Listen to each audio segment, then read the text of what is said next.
Capitol Hill. Let's bring in Congressman Byron Donalds of Florida. Congressman, wanted to get your thoughts about whether there actually would be an investigation in the Senate.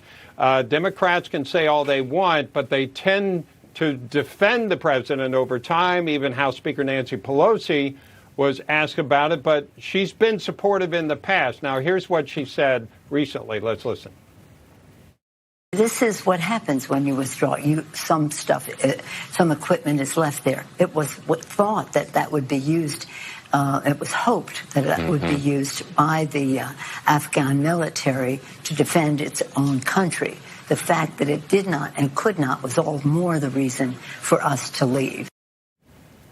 So with some of the top folks like her defending Joe Biden in one fashion or another, do you think they actually would have an investigation?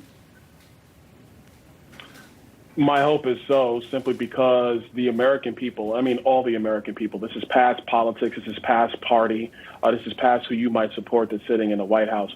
All Americans are disgusted with what we've seen over the last 72 hours coming out of Afghanistan, and there must be answers.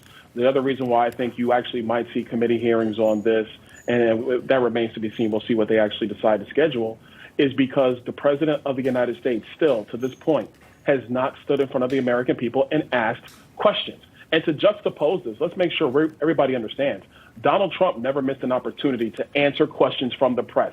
He always stood there in the quote-unquote line of fire from the press and took all of their questions. Joe Biden, during the greatest national security disaster, the greatest failure we've seen on the world stage in the last 100 years in our country easily, probably in the history of the country, he's nowhere to be found. He's not answered a single question.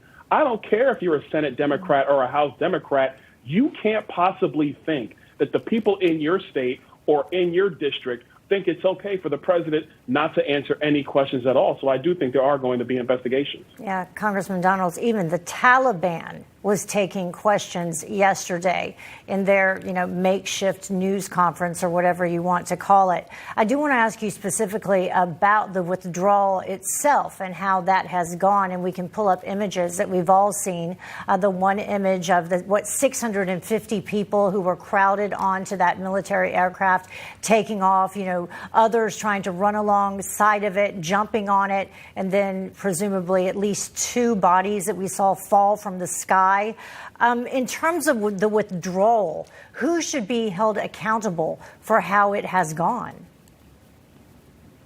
The President of the United States. He said in his speech, the buck stops with him. It is Joe Biden who's responsible for how this has gone.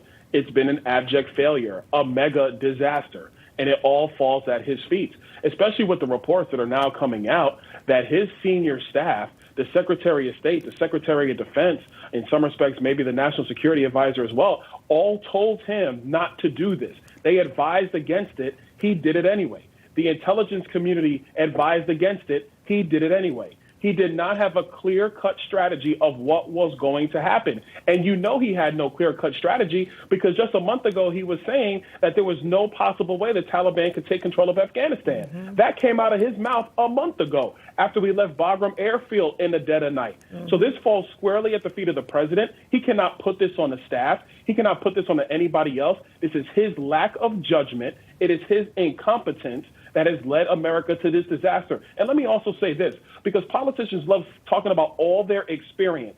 But if you have an experience of failure your entire time in politics, when you're actually in charge, all we will see is more failure. That's what we've seen from Joe Biden thus far.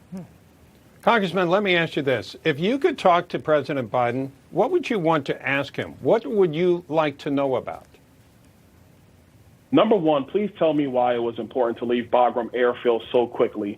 Number two, how come we didn't move heaven and earth to move Americans out of the country, knowing that we were about to pull our troops out so fast?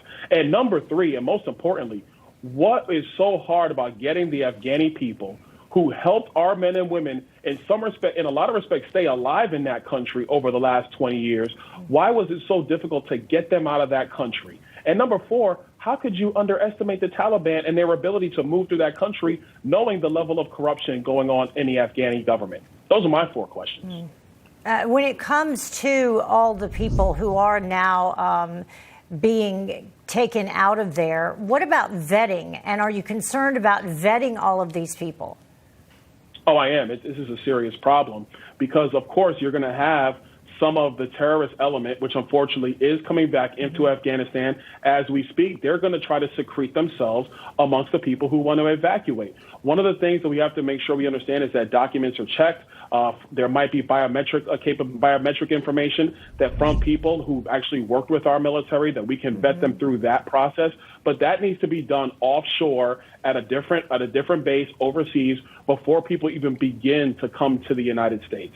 There's going to be a lot of resettlement that needs to occur. But let's be very clear about this.